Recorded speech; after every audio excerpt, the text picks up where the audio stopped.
Hold on. Okay, welcome everyone to the meeting for the referendum for the paramedics to come down to this end of the county. Brian Weicker, Chief of Fredonia, will explain. Okay, welcome everybody. We'll get started. Just go through a quick presentation here of what we got going on, the reason why we're doing it. We'll start off here with just a little bit of history. History of the EMS services here in the northern part of Ozaukee County. Pre-1974, EMS service or ambulance services are provided by the Port Washington Fire Department. Those volunteers are all based out of Port Washington. 1974, Northern Ozaukee Ambulance was created. That was local volunteers that seen a need for a local ambulance to provide service. That covered the town of Fredonia, town of Belgium, village of Fredonia, and village of Belgium. In 2000, Northern Ozaukee Ambulance, which was housed out of Fredonia, and the Fredonia Fire Department, both organizations were in the same building. We had the same members. We just thought it was crazy that we were requiring double the training and double the meetings for everybody. So at that point in time, we combined the two. The village of Fredonia absorbed Northern Ozaukee Ambulance into the fire department piece of it, and that is how we are operating today. So this is not this whole thing that we got going on about paramedics and the need for additional staff is nothing new. We've been watching the volunteer numbers for many years, decade plus already. In 2020, though, the Wisconsin Policy Forum, which is a private organization, did a study of the Ozaukee County's fire and EMS system.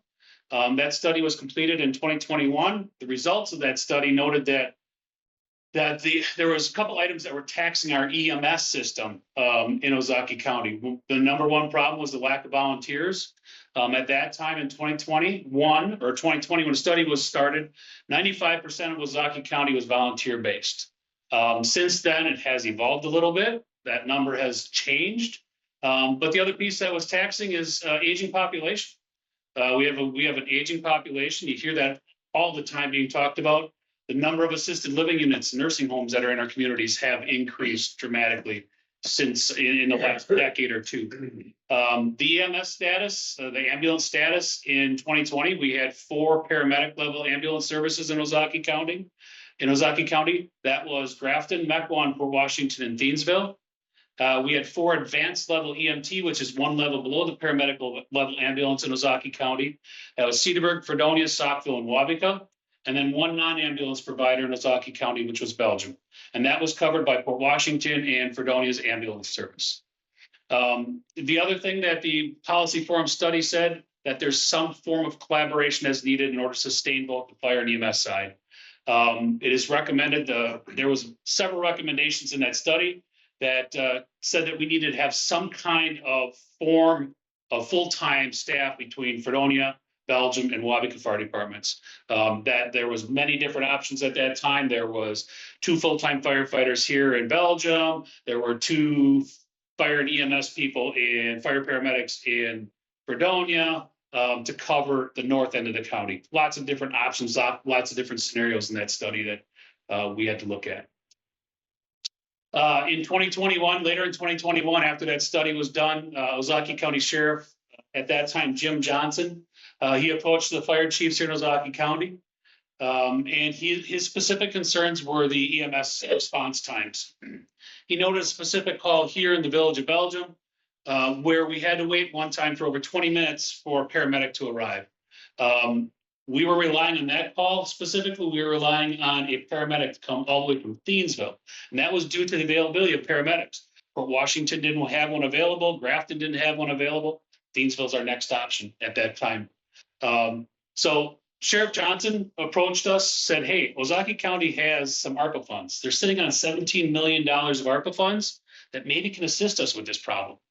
So the Ozaukee County fire chiefs decided that firefighter paramedics were the solution.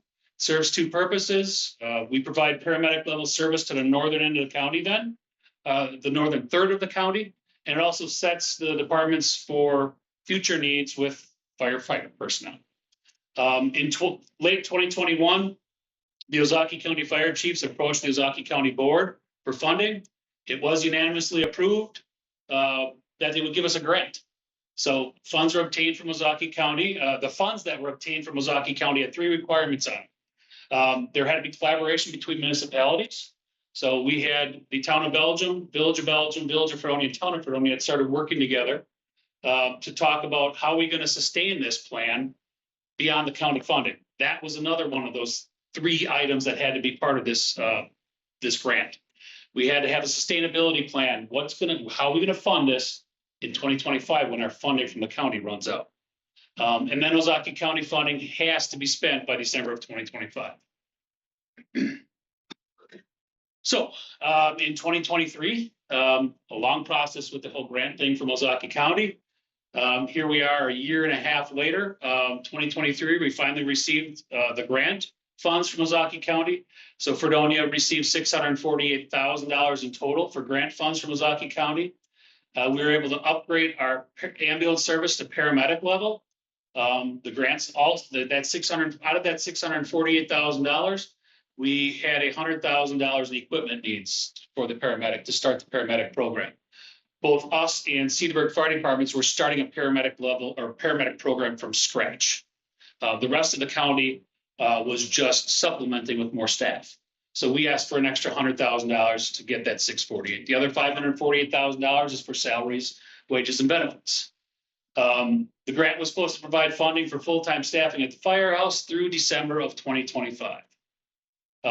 Joint municipal agreements, memorandum of understandings were all approved and signed between the 4 municipalities and talked about this, and it was all part of the sustainability plan for beyond December of 2025. So June of 23, we hired our first firefighter paramedic, Josh. In October of 23, we hired our number 2 firefighter paramedic, Crystal, who's with us today here in the audience. And then in May of 24, we hired a part-time firefighter paramedic, and that was Dean. This was approved through the joint municipal agreement that we wanted to have more hours being staffed by paramedics for our ambulance. A little bit on the certification levels for us with our ambulance. There is an EMR level. This is starting from the lowest level that you can provide ambulance service with. EMR, emergency medical responder, the initial training, just some information here of 56 hours through a technical college. And then some additional testing, a national test, and then a medical director testing that goes on. Emergency medical technician training is 180 hours, and then 12 hours of clinical time, either in the back of an ambulance or at a hospital. And then they also have to go through the national registry, a national test, and then a local medical director. And then there's advanced level EMT or advanced level emergency medical technician. The prerequisite is the EMT training of the 180 hours and everything that's included in there. And then the advanced level EMT needs to go through another 120 hours of classroom, 20 hours of additional clinical time, and then taking a national registry test again, and medical director testing that goes along with that. And then there's recertifications every 3 years. It was every 2 years up until last time around, but now it is every 3 years that these levels all have to have recertifications. So the EMR, the emergency medical responder, has to be renewed CPR every 2 years. They do every 3 years. They have to have 18 hours of training at a local technical college, or we can go through plus local protocol training, or we can go through our medical director and get our training through that. Emergency medical technician is the same thing, CPR every 2 years, 30 hours of technical college and local protocol training, or we do the medical director training as well on that.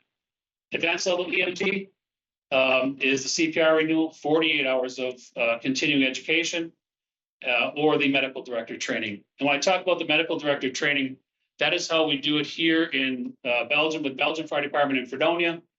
We do 2 hours every month at our stations. We practice and train together for our EMS and ambulance stuff. And it is provided by our medical director. Our medical director gives us the information that we need to train on. The benefits are that these 30 hours, these 18, 30, and 48 hours are done on your own time, on a weekend, going to a technical college to do it. Here we're killing two birds with one stone, and we're doing it on our regular training nights on Tuesday nights, which is a benefit to our volunteers by not having to spend more time away from their families.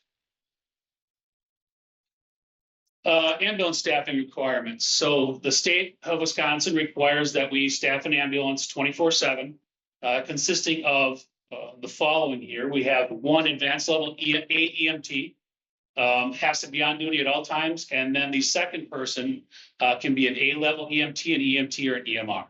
Any combination of those three on the bottom here would create a legal proof per the state of Wisconsin.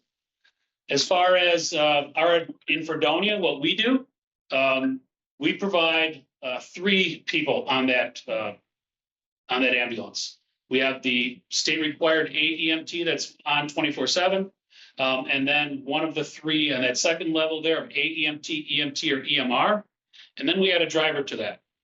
Why are we different with this? We believe that our EMTs need to be in the back providing care to the patient. In that upper scenario, one EMT is in the back and the other one's up driving. We had talked about this at a previous listening session, not a good scenario for our EMS people to be in the back with one person with that patient. It's not safe for them, and it's also for the safety of the patient and patient care. So,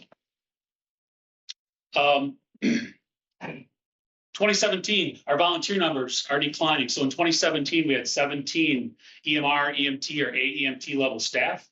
11 of those 17 were AEMT level staff. I highlighted that. We'll come back to that number right there of 11 in a future slide. In 2024, where we're currently sitting right now, we have 15 EMR, EMT, or AEMT people, 8 AEMT level staff. Out of those 15 are AEMT staff. And then we have 10 drivers.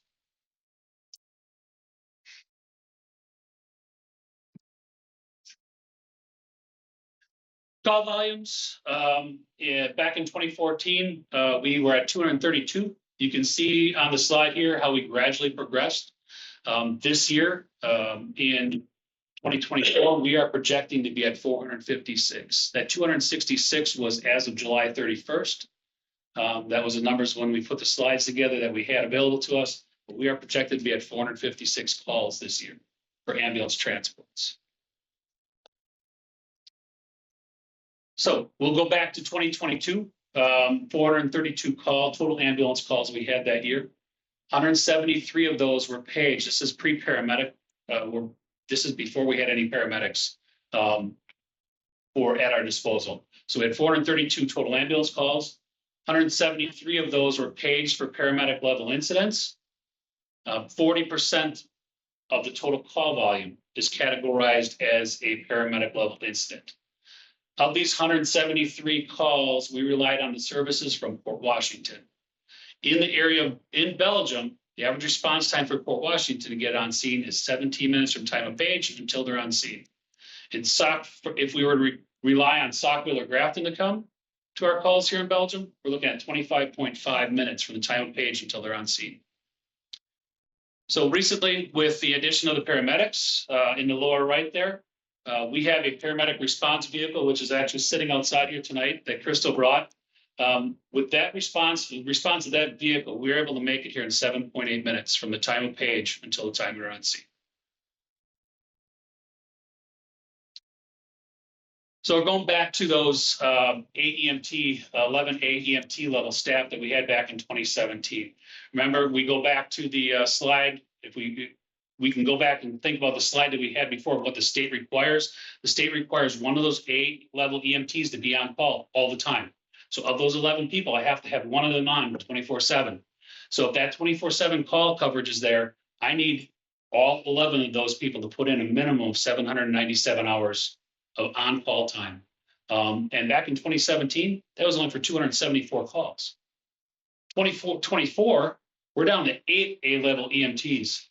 If we do 24/7 call coverage for the state, those 8 people would be required to put in almost 1,100 hours of on-call annually. Now, this is in addition to their job that they have to provide for their family. These are all volunteers. These A-level EMTs are all volunteers. So that 1,000 hours is in addition to their 2,080 hour a year job that they have to provide for their family. And then we jump with calls, the 456 projected calls in 2024. So just a little bit there to show how the time commitment of the volunteers and the numbers are going down. The current status of where we're at right now, we have Fredonia Paramedic Ambulance staffed with 2 full-time and 1 part-time firefighter paramedic.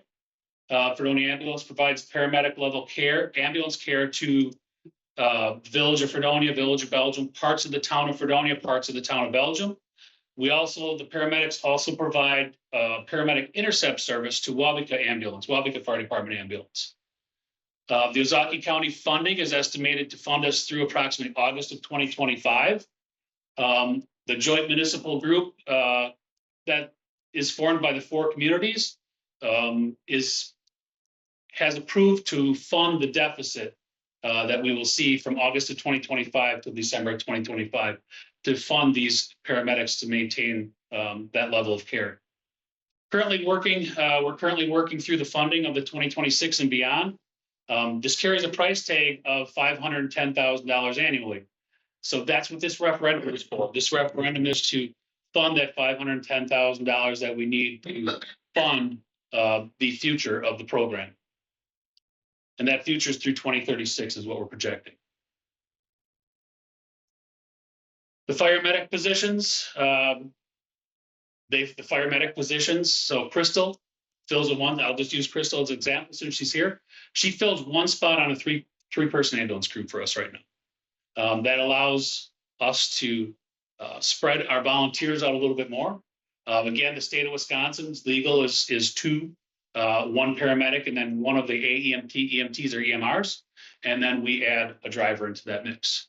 Fredonia currently does have a full-time A-level EMT, an advanced EMT, that works for us Monday through Friday from 7 in the morning to 4 in the afternoon. That full-time position was established approximately 2017. Prior to that, we had 2 part-time AEMT positions. Those were identified as the need for those based on the volunteers' availability during the day. Everybody working outside the community. The ambulance was short-staffed during the daytime, so those 2 part-time people were hired. And then in 2017, we changed it over to full-time. This is all funded by call revenue and the per-call fee that we charge to the municipalities that we serve. So now, with an in-station paramedic, today between 7 o'clock and 4 o'clock, we had a legal crew. We had our AEMT there, we had Crystal there. All we needed is 1 driver. Jump in and take off. Volunteers fill the other shift openings. So everybody else besides these paramedics and our AEMT are all volunteers. So we have 13 drivers, which are also serve as our firefighters most of the time. And then we have a total of 18 AEMTs, EMTs, or EMRs. But then look at what the hours reduced to. Remember we were talking about that A-level EMT and all the hours they had to do? Now that we have the paramedics in place, 487 of on-call hours. That comes down from 1,100 hours. That's huge. So I look at that as less burnout. I look at that as stretching our resources a little bit further of the volunteers, and nobody's got to really give that time commitment anymore.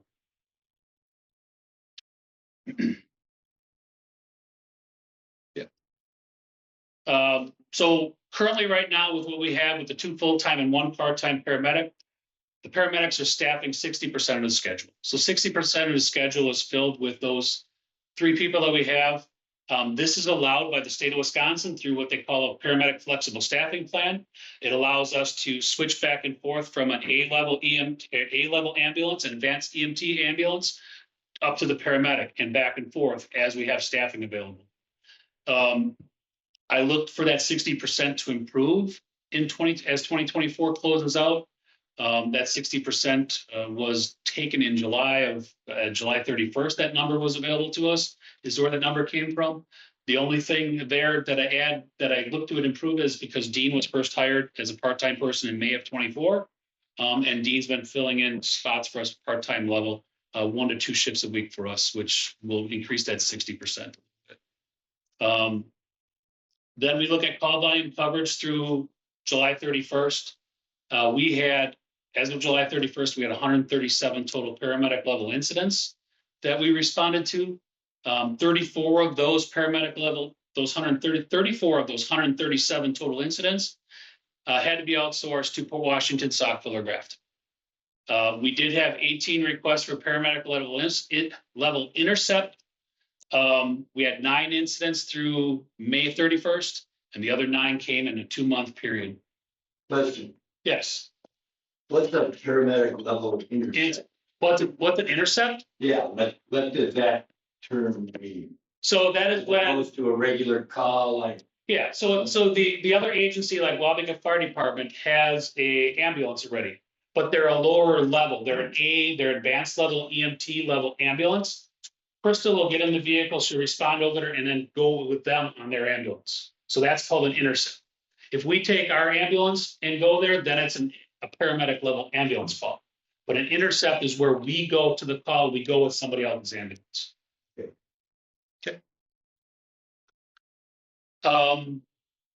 So currently right now, we have staffed 76% of that 137 up there.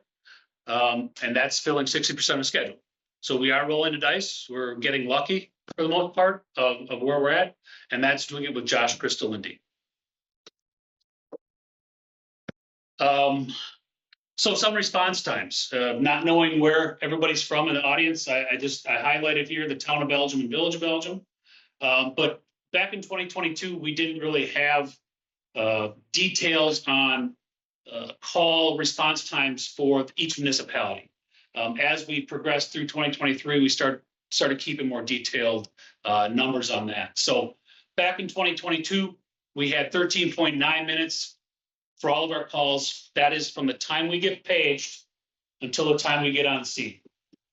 And then in 2024, you can see the difference there of 3.92 minutes, almost 4 minutes faster than what we were responding in 2022 without paramedics.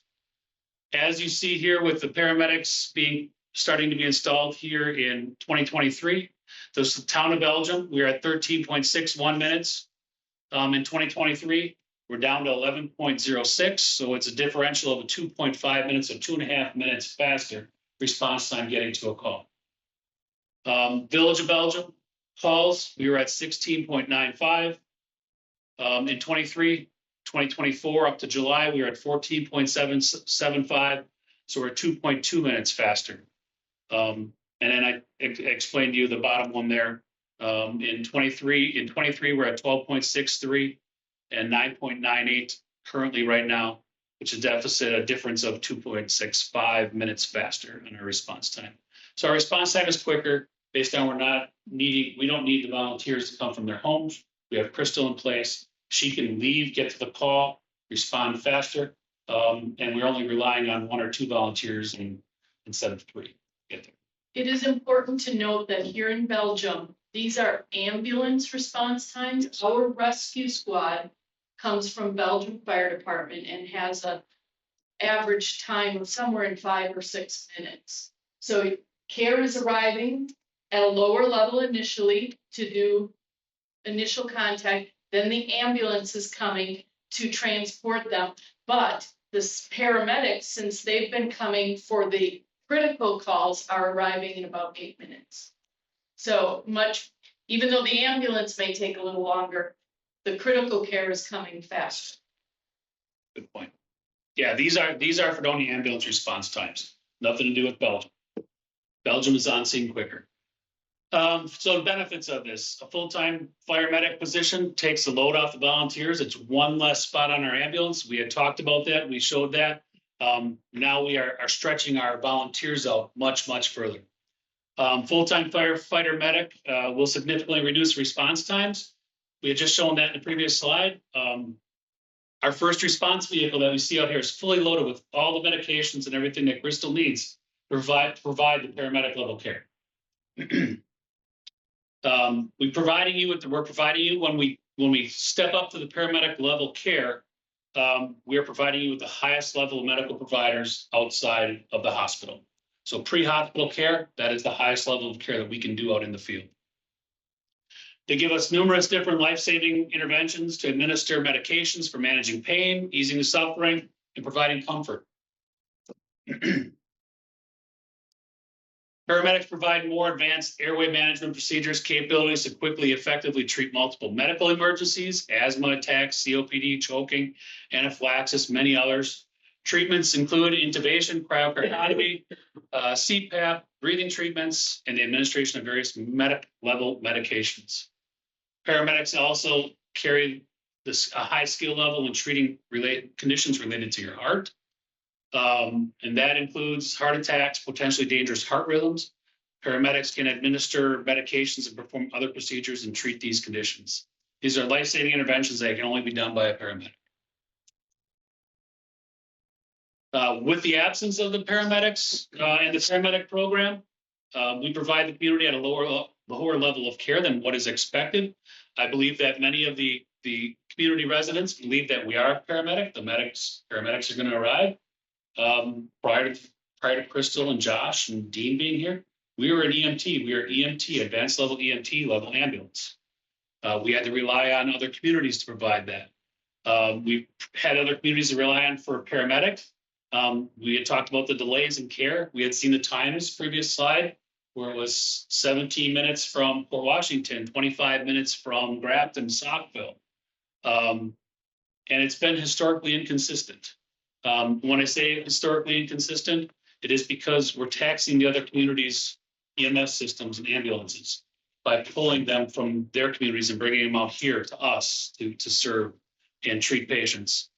We have situations where Port gets paged for a call here in Belgium, and they're out on their own call. They wait and see if they can muster up enough people to come up here or paramedics to come up here. They can't, then the call goes to Saukville. Saukville might be on a call. Then it goes to Grafton, and it just domino after domino. And every time we do that, we add another 3 to 5 minutes onto that response time, which kills us. Without a paramedic, we're putting our residents' lives at risk. We're delaying the possible life-saving interventions. With the lack of volunteers, we're going to go back to 2022 times or possibly even longer because the volunteer numbers are dropping off. Then at that point, we're waiting on a mutual aid ambulance to come in from Port Washington, Saukville, Random Lake, Grafton. And then again, like I said before, we're taxing the other community systems. Just a little blurb there and something to add as well. So since we had this paramedic program implemented, we had 2 incidents, and actually it was Crystal that had 2 incidents within 24 hours where she provided life-saving measures to 2 residents that were actually neighbors in the town of Fredonia. Within 24 hours, she was in the neighbor's driveway rendering care. Both of them were pulseless, non-breathing. One of them is alive today. Both of them arrived at the hospital alive, but one of them is alive today yet because of this program.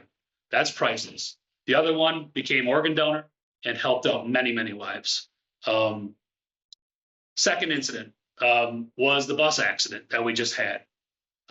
Krista was on duty for the bus accident, and it's, yeah, she's got that black crape on over her.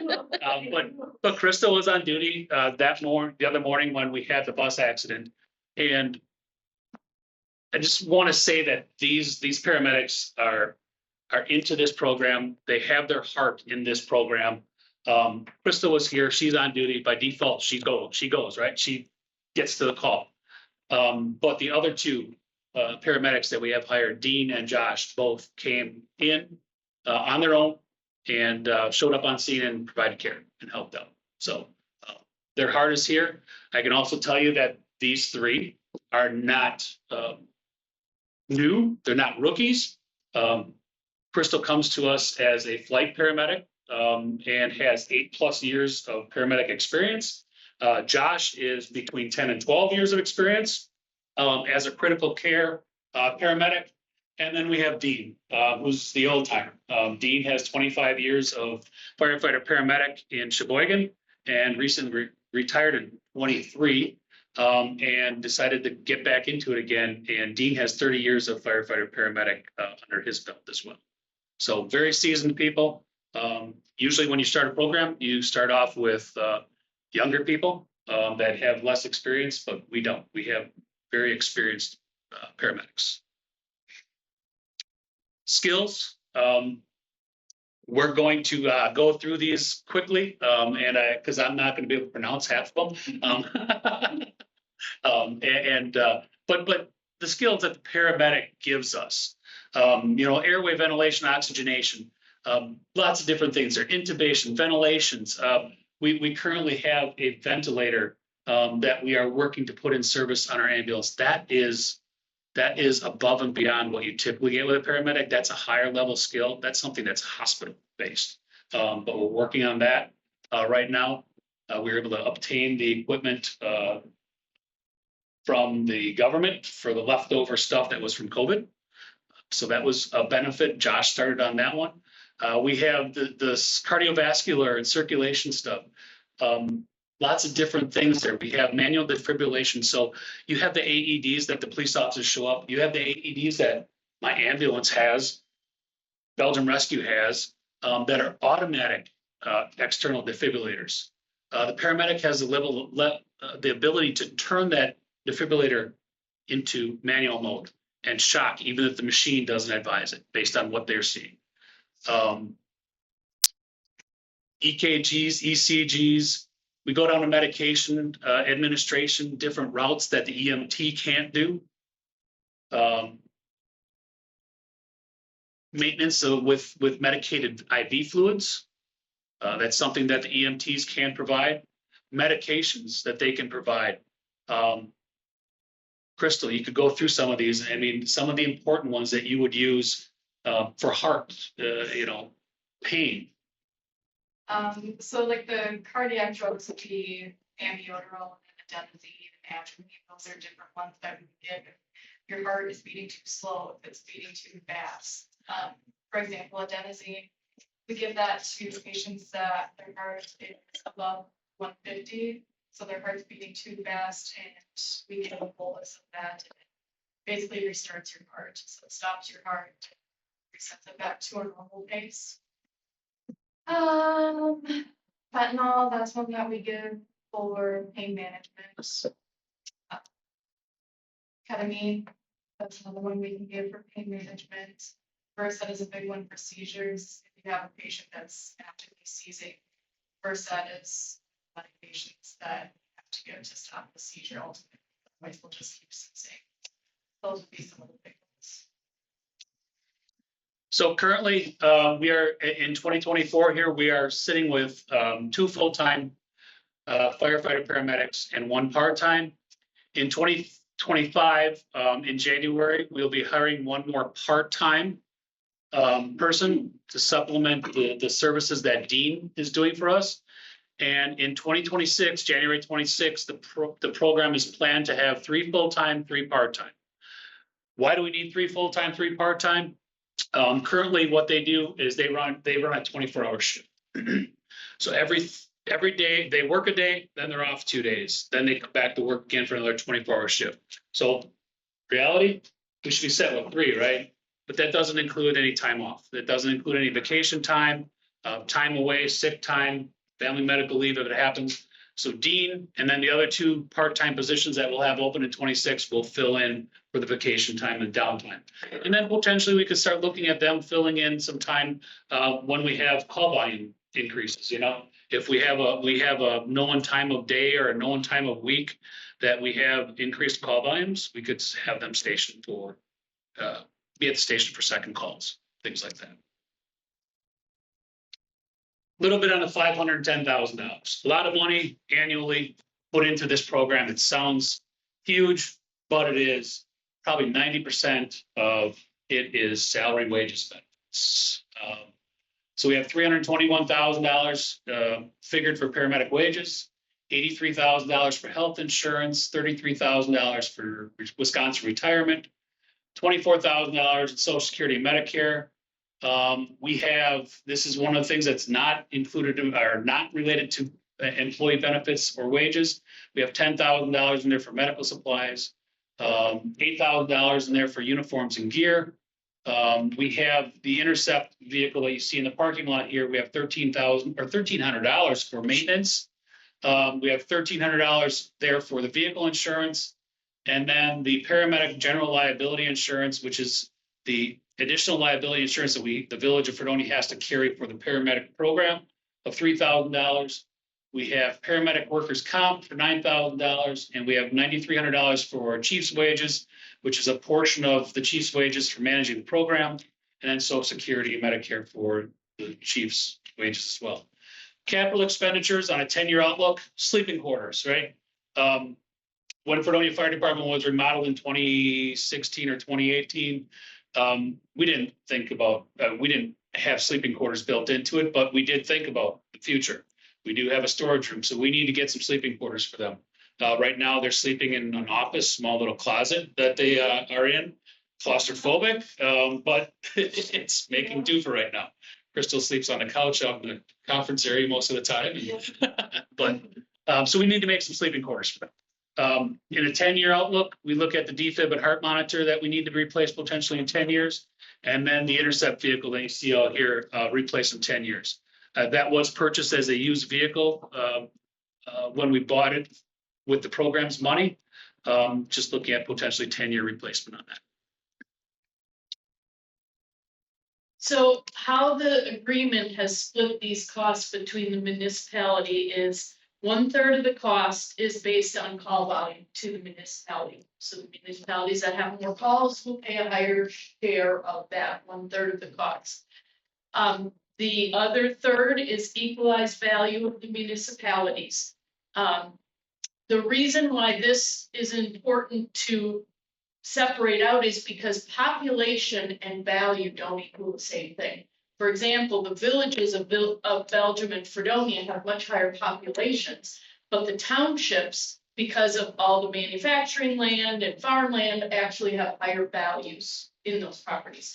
So those three things each represent 1/3 of the cost, and it's split amongst those things. So in 2026, we are expecting that the village share is going to be about $152,000.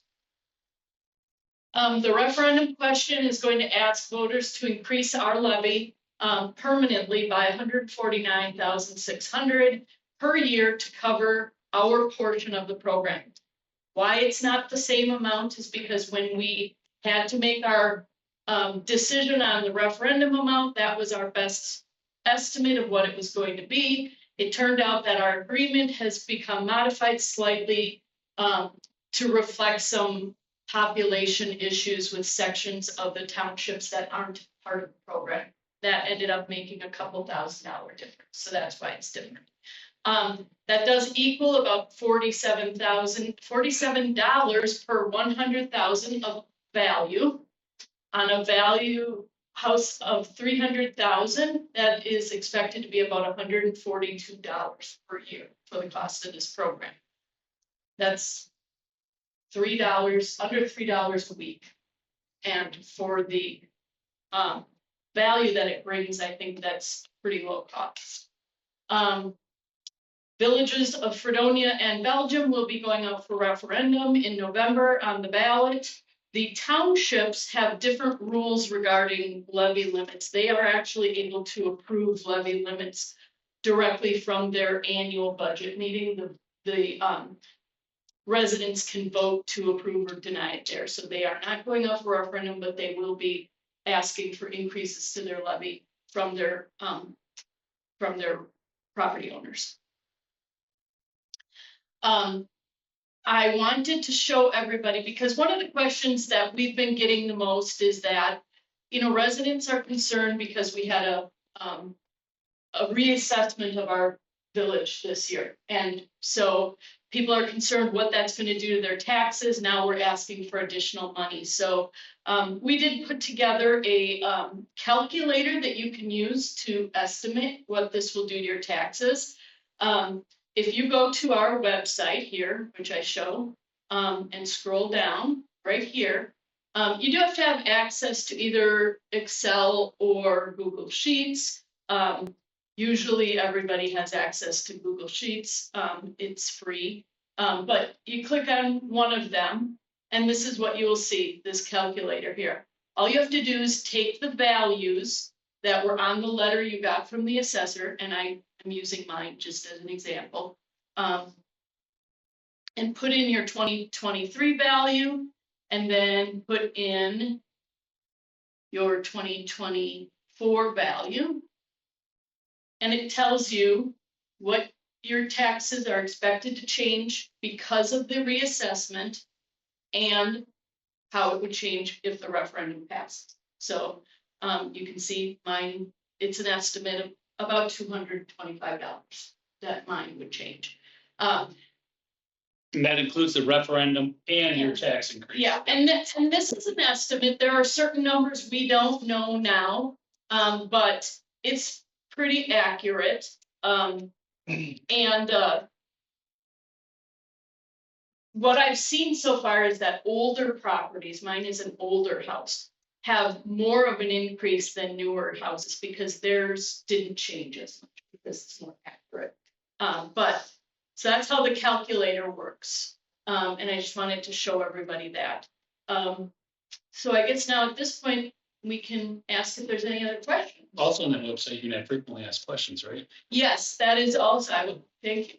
So on our village website, right here, top thing, homepage, frequently asked questions.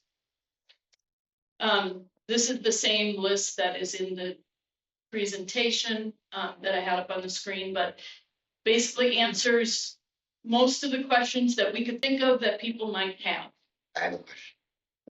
I really think I know we were changing stuff and I probably didn't say anything, but the one where it said like for $300,000, like how it comes out to like $2.73 a week. I think that's something that that makes it look a lot better.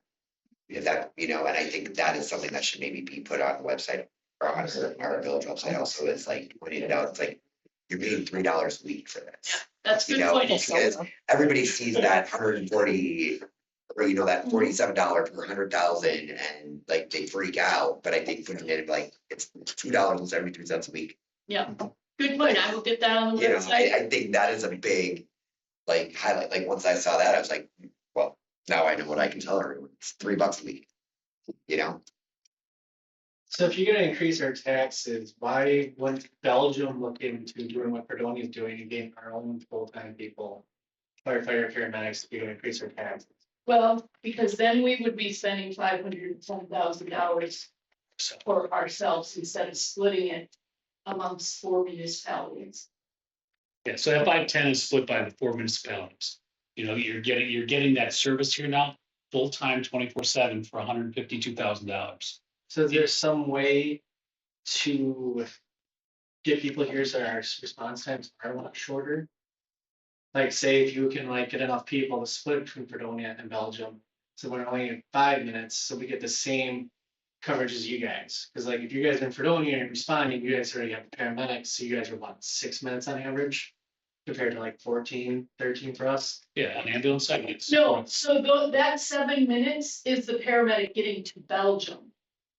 So the ambulance may come later, but the paramedic, so how the dispatch determines the level of response that is needed. When somebody calls 911, the 911 center goes through a flow chart to determine the acuity of the call.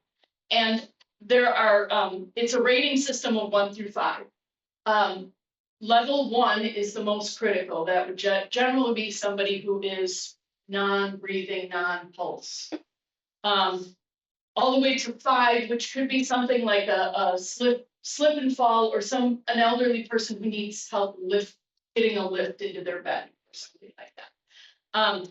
Levels 1, 2, and 3, the paramedic is dispatched immediately. So that's why they have the intercept vehicle. So when that call comes in, they don't wait for the ambulance and the volunteers to show up. They come immediately to Belgium. So that's where we're getting that 7 minutes. And The rescue squad for Belgium is coming in 4 to 6 minutes. So the paramedic has been showing up in some cases a minute after our rescue squad. But I would assume, and I don't mean to speak for Fredonia, but I would assume that if call volumes were to increase, that would be something that would have to be looked at by the municipalities, whether we would staff more than one. And then, of course, yes, there could be something, but that was one of the options that the policy forum came up with, was the idea of staffing some ambulance and that in different firehouses. Or at least people Or in the fire. Yeah, that makes sense, because then now we're all getting somewhat of the I same know where you're coming from. response time. To have somebody like that, Yes. that vehicle right here in Belgium. 3 minutes down from my house would be more beneficial to me. Right But now. you do have first responders from Belgium though. Yeah. Yeah, but I need a paramedic in like. Right, but we could get there and start a lot of care until they get there. I agree, but you're still, Yeah. it would still be nice if I could have a paramedic right there if I'm gonna increase my tax. Right, and those are all very valid points. Obviously, Belgium didn't have an ambulance in-house for any of these years. We've always contracted with Fredonia and Port for ambulance service. So for us to go to a level of an ambulance provider in-house, it would actually cost us more than the 500,000, because we don't have an ambulance, we don't have AEMTs. No, I get that. I understand it's a great partnership. Yeah. I'm just saying, if we're gonna do this, there should be something in the plans where like, For okay. expansion in the future, yeah. Yes. I can't tell you. I'm gonna be paying for your sleeping quarters. I'd rather build sleeping quarters here too. Okay, say we have 6 paramedics or more. You could split them between a couple Sure. of the places, of the firehouses. Yeah. Because then it's a fair share. It's not, we're paying for it and that's what we get, because that's just how it is. Yeah, it's, So I I'd had, rather have the benefits of having you guys way closer if we can. I had said in one of the previous listening sessions, I think it was actually this last week or last Saturday. I don't have a crystal ball on where we're at with our volunteers. If our volunteers start dropping off, we end up coming back to everybody and start talking about needing more full-time people potentially. Yeah. Right? And then at that point in time, yeah, do we split it up? Potentially, yeah, a good idea. I mean, I think definitely we should go that way. I think we should think that we did more than relying on volunteers. Volunteers are great, don't get me wrong. Yeah. But just, they've saved us a lot of money through all these years, and they continue to. Yeah. This is a starting point. I mean, this is brand new to all of us, so it's a starting point. we can look, like if it does pass, like you guys need to get on these plans right away and keep everyone updated. Because I work in a trade and I deal with kids coming out of high school, and a lot of them, good kids, a lot of them, they don't want to work, they don't want to volunteer, they want to get paid for every last minute of everything they do.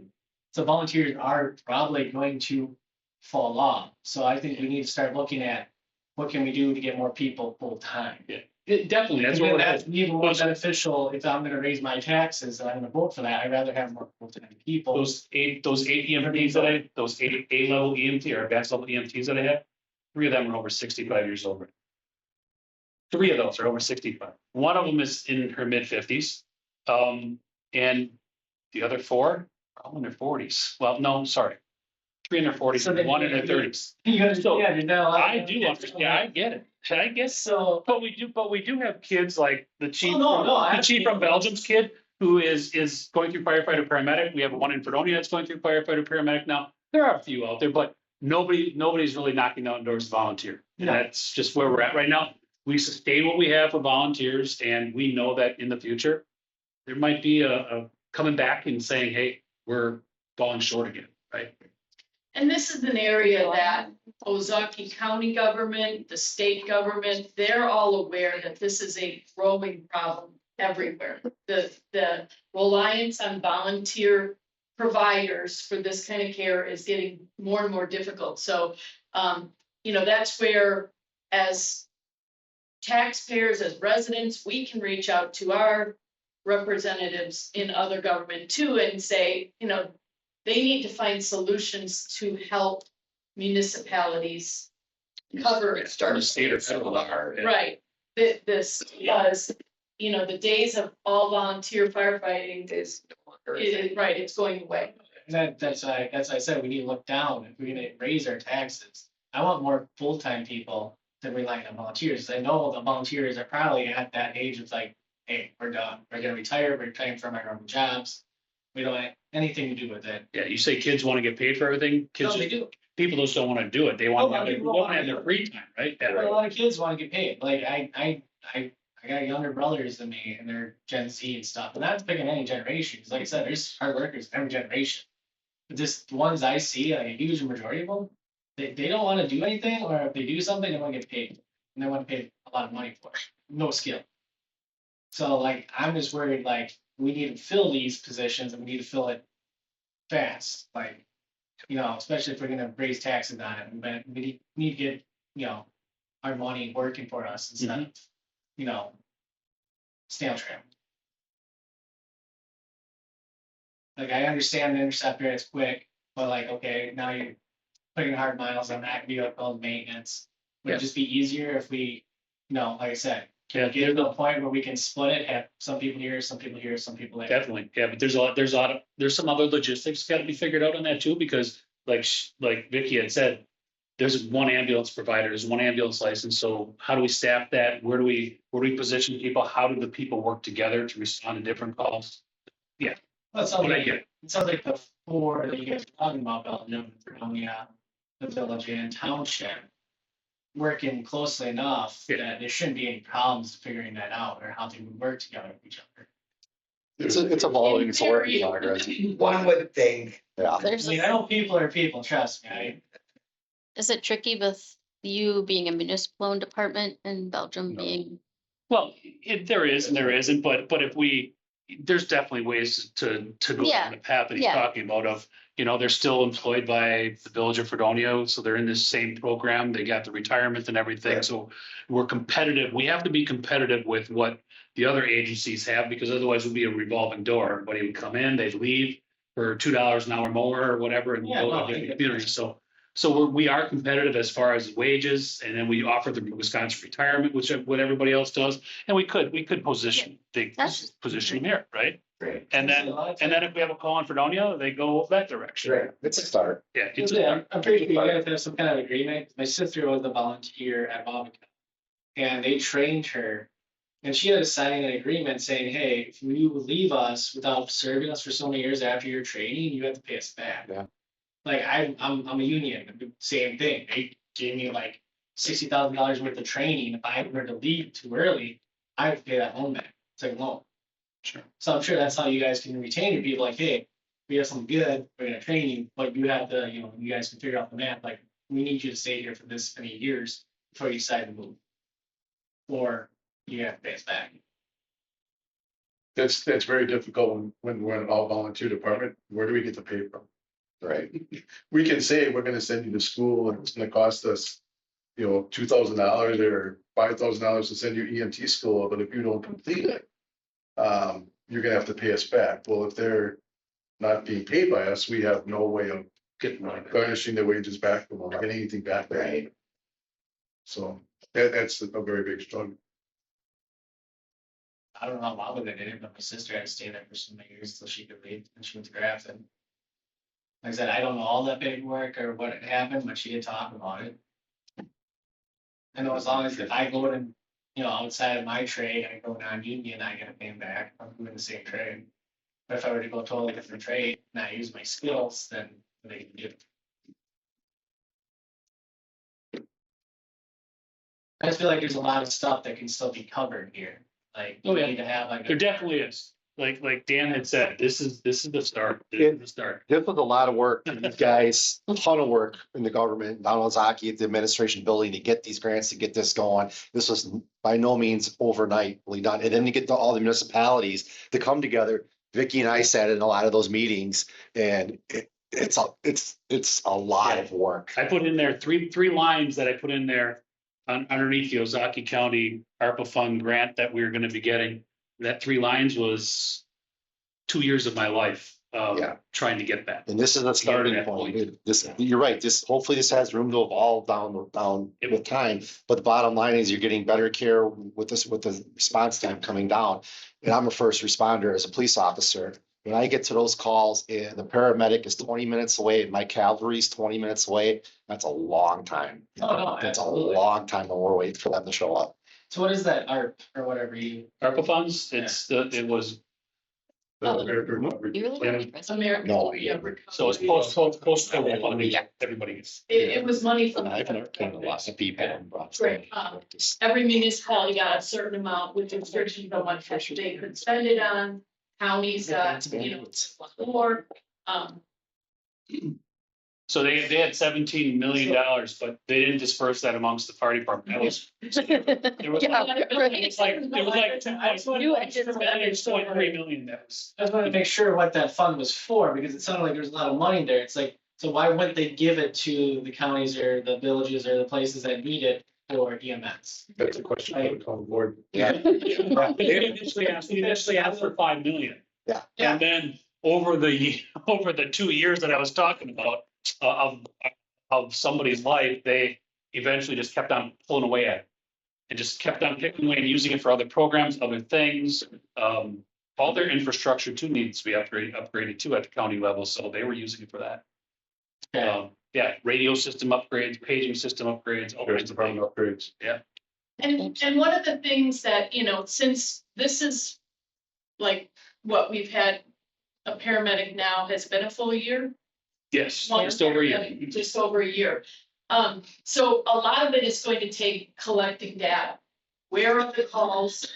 The levels of calls, how many of those calls are directly, dispatched the paramedic directly to scene, and where they're coming most, what time of day they're coming most. And, and that's where, after we've collected several years of data, we can start pinpointing if there might be a more efficient way to manage To staff to them, manage. to staff them. But gotta start somewhere, and this is starting block. There's just not enough to just do it all at one time. Staff here, staff there. Yeah, and we're Oh, staff. no, I get that. Yeah. I'm just saying, like, you're gonna increase my taxes. Yeah. I don't know about any of y'all, but I hate paying taxes to the government. It doesn't. I love it. They were Yeah. Because the last referendum for the state, our governor's got that slush fund of COVID money that we could be using right now, for other stuff like that. It could have been divvied up, it could have been spent on a lot of different stuff that would burden the rest of the communities. Well, there's also stuff out there that we look at for collaboration between communities too coming up, right? I mean, that's all part of the state funding that's out there that's available to us, right? Yeah, there's a new program that the state just instituted where they will be providing funding specifically for collaborative, innovative programs between municipalities. But they have not really released a whole lot of information on what they're gonna do yet, but that is being It's worked another on. way to get funds for us. Right. Yeah, Update they this 3 program. years to get the funds. Yeah, They'll take 3 years to get the qualifying requirements first. No, and like I said, I know you guys' battles to a certain degree, because I mean, it's in every industry. It's everywhere. Like, I wanna bang my head into a concrete wall because someone else decided that they were gonna save some money and then they're losing. Like, you could have made my life easier if you had to spend some money up front. Like, it's kind of the same gig here. But, I guess, I also think it's kind of weird that we need to collect data, but we're gonna increase our taxes and self-assessment, so it's like you said, you had an older house, and your assessment got higher, so you're gonna be paying more.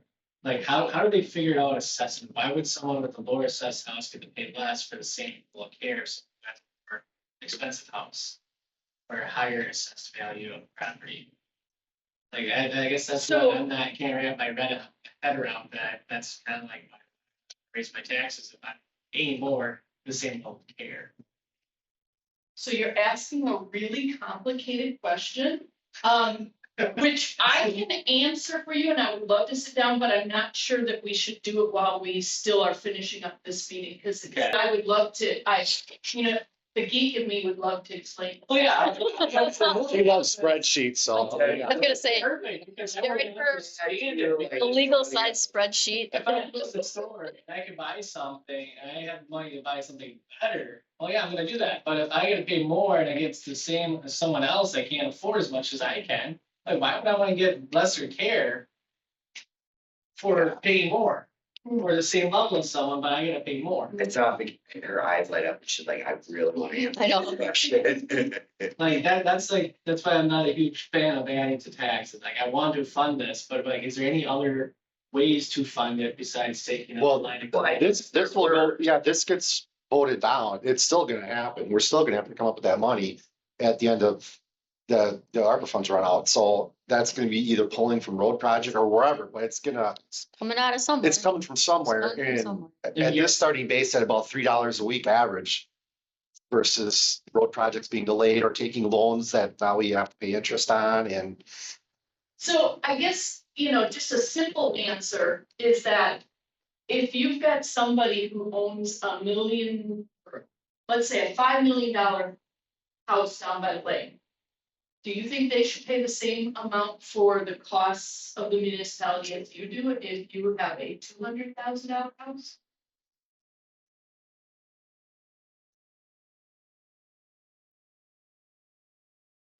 their property's worth more. The Therefore, property, they're yeah. taxed more. So, Yes. in theory, there's a lot of things that go into value, how big it is, you could argue, well, if you've got more, there's a lot of arguments to it, but I think that the prevailing idea behind property taxes is that the more your home is valued at, the bigger your share of the costs of the municipality you're going to pay. Because it's based on the value of the property. I get that, but it's like, this is for like, Well, I think, I mean, I think there are other ways that we could fund this. We would have been doing it. Well, There's no other way right now at this point to fund this. there are a million and one different options in how you could say, For a person. you could pay, Yeah, right, so for a what if person. you have 5 people in your house and then there's somebody who only has 1, but that 1 is 90 years old and has called to the rescue squad every Other week. week. And you have 5 people in your house, but you've never called 911 once. So, how do you determine fairness there? So, no, I'm just thinking it can almost be like a water service, where like, okay, you guys have a base rate, you charge us to go back to what you do. It's like, why can't we figure out something like that? I guess all the stuff. I feel there could be like a almost flat rate. well, Just and funding. And you could, but again, then you would be looking at how do you determine that flat rate? If every property is paying the same, you would have a business that maybe is, a whole block long with hundreds of employees paying the same as the person who lives in an apartment and, or in a side by side and has 2 people in there. So flat rate doesn't necessarily equal fair either. So, yeah, I mean, so basically the powers that be have determined that the most fair way of distributing it is based on property value. And it was also based on other mergers of other fire departments and ambulance services that have occurred in the area. We think, what was the? Down south, Western Links was one of them that we used for an example as a model for. They have several, they have 9 different communities or 10 different communities, and they're continuing to grow of fire service, EMS services they provide, 9 or 10 different communities down there. As fire departments, volunteers fell off, just bring in these other communities. And it's all based on, their formula is based on this formula we have here, population equalized value and equality. So it's not something that we just came up with, it's something that's been in place in other communities. All right, It has worked. that helps. That helps. Yeah. I don't know if I missed that in presentation. That was not in the presentation, that was just It's some of the things we had early on in this, So much. early on in this whole thing. Yep. We had Western Lakes in here. Who was another? There was there was one or two other ones that came in and gave presentations on how they formed and merged their fire departments and ambulance services. And so we picked that formula out of there, and that's how we're gonna do this one for now. It can always change. It can Yeah, always change. absolutely. This is a joint municipal group that's working together. There's two representatives from the town of Belgium, town of Fredonia, two from the village of Belgium, two from the town of Fredonia, or village of Fredonia. That meet on a regular basis, and we'll go over budgets and the operation of this whole thing. Things can change. Things can change. No, that helps. Like I said, I mean, I didn't see it in the presentation. I would have known you guys were using this out of someone else's bottle and it's working. I mean, that helps a lot to like, all right, yeah, okay. Yeah. That's good information to have to make an informed choice. Yeah, we had talked about straight up population, and then there was questions about it, but then when Western Lakes presented their program and how they did it and their formula, that was the one we used. And currently, the Belgium Fire Department funding is split between the town of Belgium and the village of Belgium, and we base our share of the budget on equalized values. So that is the agreement that we have with the town of Belgium, to fund the Belgium Fire. So there is some precedent to using those values to determine share of costs. It'd just be nice if you guys would have had like a spreadsheet to have like all that information, break it down for like a 5-year-old to understand. I try to do that with my apprentices that I am training. Sometimes don't get it. You gotta kind of get it to click. If you can explain it to them like a 5-year-old, they don't understand it. So I don't know if that's like something you guys want to do in the future. It's actually that would help, inform the people. Myself and others, I'm sure. Because like I don't get to all these meetings. I work, crazy hours. I'm driving for one way. So I'm happy to make it today. I'm glad I saw that you guys had 3 good times to go. So I'm good on you guys for that. A lot of times it's just 1 or 2 days. It's hours that no one can get to. Well, and I appreciate those suggestions, because whenever we have somebody ask a question that we didn't think about, then we do try to incorporate that information, whether it be posting on Facebook, something, or putting it on the website, they ask questions or whatever. So yeah, I will work on that. No, because I would love to like have all the breakdowns. I'd love to, because he said you guys are sitting down with all these different people and interviewing them and talking, and it'd be nice to see, how did you guys get to that decision? Like, what are the pros and the cons? Okay. Like, I feel like that should all be out there before we just go, hey, let's vote on this. We'll add that to like the frequently asked questions. Yeah. How did this formula come up? Yeah. Right. I'm a hard paper guy. Gotcha. I do not believe that, but I am. I pay all my bills with a check, write out checks. So that just helps me. It's glad we're not videoed. I don't know how many other people here will do that. But if I get an email, it's done. It's deleted. Or I'm not finding it. All right. Anyone else besides me? Yeah, do you have a question? You're good? Well, no, I just wanted to say that, a couple months ago, the fire and rescue guys were at my house for me, and, before they were even done assessing what was going on with me, Josh and his ambulance were there. And so I was very impressed with, other than the fact we ran into, that frickin' road construction on the way to the hospital. And Dave apologized for that. You're that close to being done. I could tell where we were at. Every bump in the road you do Yeah, that. but, so, I was just, that's the first time I ever had to use that in 25 years of living here. And, I was just, You got it. really grateful for the care both from Belgium and Josh is a great guy. I don't think you were on that call. No, I don't think so. Yeah. The one she missed. It wasn't bad enough. It had been anything too exciting, but, yeah, I was just really grateful for for that service. Yeah. When I first got this notice and my wife showed it to me, I'm about where you are and how much it's, I think, and how much it's gonna raise my taxes. It was never even a question. I'm here just, cause I'm retired now and I can come to these things finally. Right.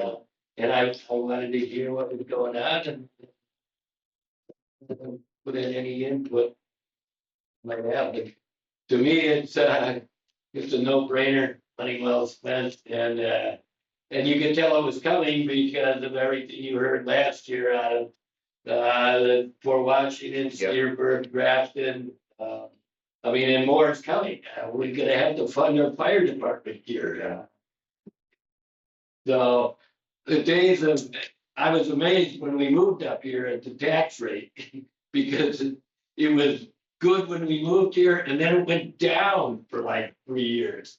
And I never lived in a place where that happened. And, you know, the days of easy taxes, I think Gone. they're coming to an end, even here in Belgium. Yeah. But So, we have a board that works extremely hard to keep taxes as flat as possible well, here in Belgium. and there's other benefits to living here, you know, so, yeah. I said I knew right away I was gonna vote yes on it, so. Only got One one. thing. You got. Oh, we got one. I won. Just keep up the, you know, good work and be responsible. We are. You guys put a lot of work Yeah. put into this program. I've been here all my life. Pat's been here all of his life, Yeah. and we're community growing members, and we understand the budget constraints that everybody's up against, and nobody can fund this on their own. Nobody can do this on their own. This joint municipal group that's working together Only way to to do work. this is the only way to make it work. Exactly right. There's no way. I mean, back in 2016, when I became the fire chief in Fredonia, I was looking at full-time firefighter costs. To staff a full-time fire department with just one engine crew 24/7, we're talking $1 million in salaries. You can't do that as a single community. Belgium can't do that. Fredonia can't do Go that bankrupt. individually. I mean, yeah, they're gonna go crazy then, right? But if we work together and continue to work together like we're doing, I mean, Pat, myself, and the Wabiga Fire Chief Jason sat down a couple years ago and said, what can we do better to help bolster our falling numbers? So we all sat down, we talked about a thing called simulcast page. So anytime that there's a known structure fire or known fire, Belgium, Fredonia, and Wabiga all get paged at the exact same time. We all start out the door at the same time. We got steering wheels on the trucks. We talked about, hey, we can turn those vehicles around and go home if we're not needed. But Yep. you got the volunteers moving all at the same time, and we're all working together. We show up at each other's call all the time. We train together on Tuesday nights. Every quarter, once a quarter, we're with Belgium, Wabiga, Fredonia's with Belgium and Wabiga. We're somewhere training, whether it's here, whether it's in Fredonia or in Wabiga, doing that on the fire side of things. So we have looked at different ways to skin this cat, and we will continue to do that as we move forward here, just based on the volunteer numbers that we have. There, you said like there's a cost when you guys have like a transport, like you bill the people.